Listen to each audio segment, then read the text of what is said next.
Hi hello ಎಲ್ಲರಿಗೂ ನಮಸ್ಕಾರ. ನಾನು ನಿಮ್ಮ ಅಪೂರ್ವ ಸುಬ್ಬಯ್ಯ. ನಾನು ಲಾಸ್ಟ್ ವಿಡಿಯೋದಲ್ಲಿ ಗೊರೂರಲ್ಲಿರೋ ಟೆಂಪಲ್ಸ್ನ ತೋರಿಸಿದ್ದೆ.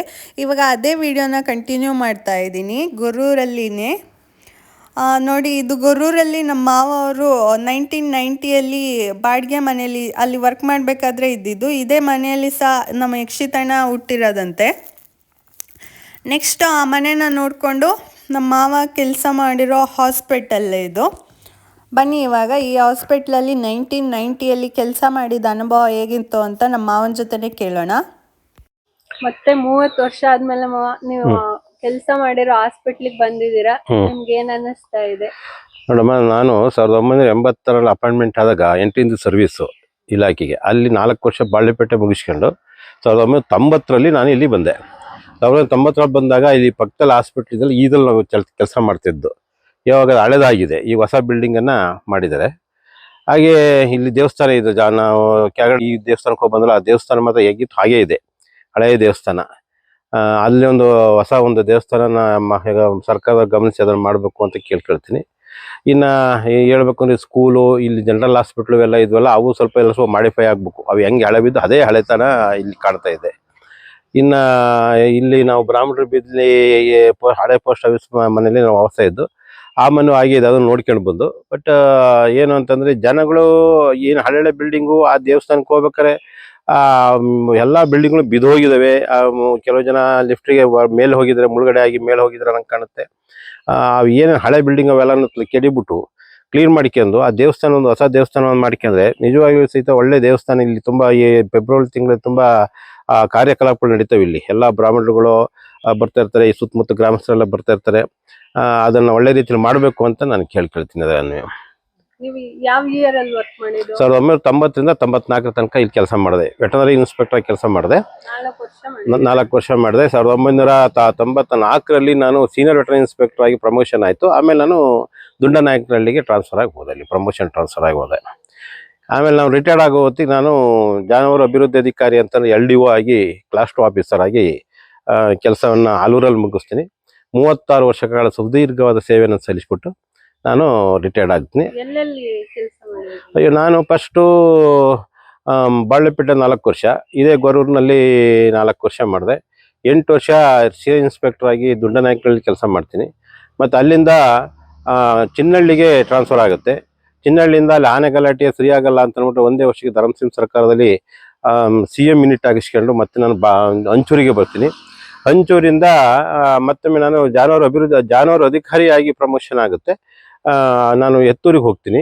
ಎತ್ತೂರಿಂದ ಮತ್ತೊಮ್ಮೆ ಜಾನುವಾರು ಅಭಿವೃದ್ಧಿ ಅಧಿಕಾರಿಯಾಗಿ ಮತ್ತೆ ಆಲೂರಿಗೆ ಬರ್ತೀನಿ ಮತ್ತೆ ವಾಪಸ್ಸು. ಸುಮಾರು ಅಲ್ಲಿಗೆ 36 ವರ್ಷಗಳ ಕಾಲ ಕೆಲಸವನ್ನು ನಾನು ಮಾಡ್ತೀನಿ. ನಾನು ನನ್ನ ಇಲಾಖೆಯಲ್ಲಿ ನನ್ನ ಏನು ಪಶುವೈದ್ಯಕೀಯ ಸಂಘ ಅಂತ ಏನಿದೆಯೋ ಇದರಲ್ಲಿ ನಾನು ಸುಮಾರು ಒಂದು 2 ಬಾರಿ ಅಧ್ಯಕ್ಷನಾಗಿ ಕೆಲಸ ಮಾಡಿದ್ದೀನಿ ಹಾಸನ ಜಿಲ್ಲೆಗೆ. 1 ಬಾರಿ ಗೌರವಾಧ್ಯಕ್ಷನಾಗಿ ಕೆಲಸ ಮಾಡಿದ್ದೀನಿ. 1 ಬಾರಿ ಉಪಾಧ್ಯಕ್ಷನಾಗಿ ಕೆಲಸ ಮಾಡಿದ್ದೀನಿ. ಸುಮಾರು ಒಂದು 20 ವರ್ಷಗಳ ಕಾಲ ಕರ್ನಾಟಕ ರಾಜ್ಯ ಸರ್ಕಾರ ಪಶುವೈದ್ಯಕೀಯ ಸಂಘ ಜಿಲ್ಲಾ ಘಟಕದ ಹಾಸನದ ಅಲ್ಲಿ ಸುಮಾರು 20 ವರ್ಷಗಳ ಕಾಲ ಸೇವೆಯನ್ನು ಸಲ್ಲಿಸಿದ್ದೀನಿ.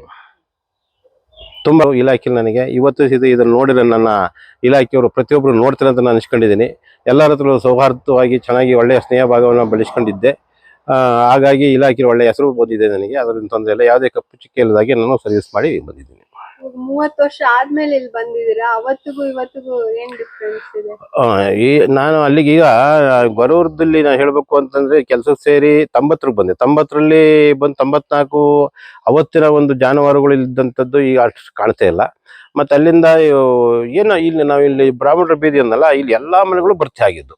ಎಲ್ಲ ಇವರು ಬ್ರಾಹ್ಮಣರು ಪಾಪ ಇಲ್ಲಿ ವಾಸ ಮಾಡ್ತಿದ್ರು. ಈಗ ನೋಡಿದ್ರೆ ಅಲ್ಲೆಲ್ಲ ಹಾಳ್ಬಿಟ್ಟು ಹೋಗ್ಬಿಟ್ಟಿದ್ರು, ಮನೆನ ಬಿಟ್ಟು ಹೋಗಿದ್ದಾರೆ. ಮತ್ತು ಆ ಕಡೆ ಗೌಡ್ರ ಬೀದಿಯಲ್ಲ, ಅಲ್ಲೂ ಸಹಿತ ಯಾರು ಊರಲ್ಲಿ ಇಲ್ಲ. ಆ ಗೌಡ್ರ ಬೀದಿ ನೋಡ್ರಿ ಅಂತೂ ಹಳೆ ಊರಿದ್ದೆಲ್ಲ ಅಲ್ಲೇನು ಎಷ್ಟು ಹಾಳಾಗಿ ಹೋಗಿದ್ದು ಮನೆಗಳು ಅಂತಂದ್ರೆ ತುಂಬಾ ಬೇಜಾರಾಗುತ್ತೆ. ಬಟ್ ಅವರೆಲ್ಲೂ ಹೋಗಿಲ್ಲ, ಅವ್ರ ಮೇಲೆ ಹೋಗಿ ರೋಡ್ ಸೈಡಲ್ಲಿ ಮನೆ ಕಟ್ಕೊಂಡಿದ್ದಾರೆ ಗೌಡ್ರುಗಳು. ಬಟ್ ಬ್ರಾಹ್ಮಣರುಗಳು ಇಲ್ಲ ನಂಗೆ ಕಾಣುತ್ತೆ. ಎಲ್ಲೋ ಒಂದು ನನಗೆ ಕಾಣಿಸ್ತೇ ಬೆರಳೆಣಿಕೆಗಳು ಮಾತ್ರ ವಾಸ ಇದರಲ್ಲಿ. ಹೋಗ್ಲಿ, ಆದ್ರಾಯ್ತು. ಅಲ್ಲಿ ಏನು ನಮ್ಮ ದೇವಸ್ಥಾನ ಇದೆ, ದೇವಸ್ಥಾನವನ್ನ ಜೀರ್ಣೋದ್ಧಾರ ಮಾಡಿ ತುಂಬಾ ಹಳೆದಾಗ ಕಾಣುತ್ತೆ. ಅದನ್ನು ಮಾಡಿಬಿಟ್ಟು ಜಾತ್ರೆ ನಡೀತದಲ್ಲ, ಗೊರೂರು ಜಾತ್ರೆಯಿಂದ ತೇರೆಲ್ಲ ಇದೆ, ತೇರೆಲ್ಲ ಎಳಿತಾರೆ. ಸುತ್ತಮುತ್ತ ಗ್ರಾಮಸ್ಥರು ಎಲ್ಲರೂ ಸೇರ್ಕೊಂಡು ಈ ಕೆಲಸವನ್ನ ಮಾಡ್ತಾರೆ. ಪಾಪ ಅವರಿಗೆ ಒಂದು ಒಳ್ಳೆ ರೀತಿಯ ಇವತ್ತಿನ ಯುಗದಲ್ಲಿ ಅದೇ ರೀತಿ ಮಾಡಿಫೈ ಎಂತೆಂಥ ದೇವಸ್ಥಾನ ಕಟ್ತಾ ಇದ್ದಾರೆ. ಅದು ಇದಕ್ಕೂ ಸ್ವಲ್ಪ ಯೋಚನೆ ಮಾಡಿ ಒಂದು ಈ ದೇವಸ್ಥಾನವನ್ನು ಕಟ್ಟಬೇಕು ಅಂತ ನನ್ನ ಅಭಿಲಾಷೆ ಇದೆ. ಹಾಗೆ ನಾವು ಮಾವನ ಜೊತೆ ಎಲ್ಲ ಮಾತಾಡಿಕೊಂಡು ನೆಕ್ಸ್ಟ್ ನಾವು ಹೋಗಿದ್ದು ಅತ್ತೆ 30 ವರ್ಷದ ಹಳೆ ಫ್ರೆಂಡ್ ಮನೆಗೆ. ಅಲ್ಲಿ ಒಬ್ಬರು 107 ವರ್ಷದ ಅಜ್ಜಿ ಇದ್ರು ನೋಡಿ. ಚೆನ್ನಾಗಿದ್ದೀರಾ? ಅವ ಡಾಕ್ಟರ್ ಅಂಗಡಿ ಅವ.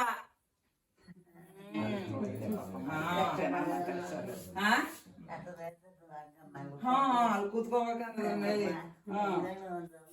ಅಯ್ಯೋ ಅವರು ನಮ್ಮ ರಿಲೇಟಿವ್ ಅಂತ ಅನ್ಕೊಂಡ್ಯಾರೆ. ಅದಕ್ಕೆ ನಮ್ಮ ಲ್ಯಾಂಗ್ವೇಜ್ ಅಲ್ಲಿ ಸಸಿ ದೊಡ್ಡದಲ್ಲ ಆಗೋಯ್ತು. ಅಲ್ಲಿ ಸೀಮೆ ಗೊಬ್ಬರ ತೆಗ್ದಿದ್ರು. ಹೇಳಿದೆ ಅದಕ್ಕೆ ಹೋಗೋಣ ನೋಡೋಣ ಬಂದ ಎಷ್ಟಾದ್ರೆ ತೆಗಿತೀನಿ ನೋಡೋಣ ಅಂತ. ಅಷ್ಟೊಂದು ಎಲ್ಲ ತೆಗ್ದಿರಲ್ಲಿ ಒಂದೇ ಕೇಳ್ಕೋಬಹುದು.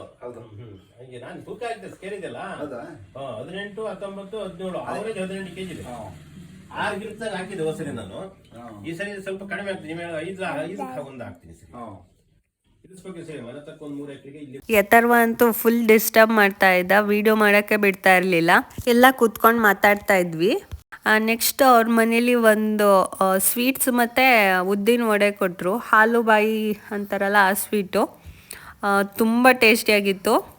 ಇವರೇ ಆಂಟಿ ಎಷ್ಟು ಚೆನ್ನಾಗಿ ಅಡುಗೆ ಮಾಡ್ತಾರೆ ಅಂದರೆ, ಹಿಂಗೆ ಯಥರ್ವನ್ ಪ್ರೆಗ್ನೆನ್ಸಿಲಿ ಒಂದು ಖಾರ ಶಾವಿಗೆ ಬಾತ್ ಮಾಡ್ಕೊಬಂದು ಕೊಟ್ಟಿದ್ರು. ಎಷ್ಟು ಟೇಸ್ಟಿಯಾಗಿತ್ತು ಅಂದರೆ ಅದಿನ್ನ 4 years ಆದರೂ ನನಗೆ ಅದಿನ್ನ ಬಾಯಲ್ಲಿದೆ, ಅಷ್ಟು ಟೇಸ್ಟಿಯಾಗಿ ಮಾಡಿಕೊಡ್ತಾರೆ.